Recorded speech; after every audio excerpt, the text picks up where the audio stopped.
This video will show you how to import your project budget from Excel into UniPhi. Start by going to the Costs or Revenue module, depending on if you are importing a cost or revenue budget. Then select your project and go to the Budget sub-nav. You can download a sample Excel file by clicking the download icon. This will show you the format that your budget needs to be in for a successful import.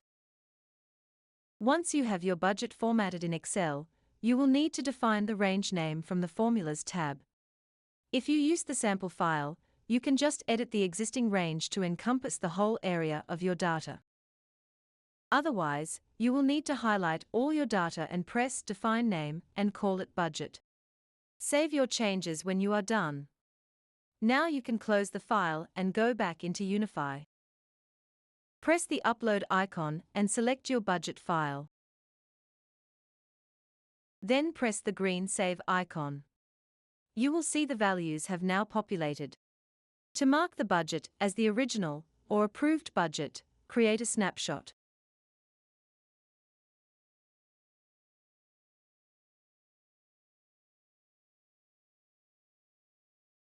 Now you will see your budget in the dashboard.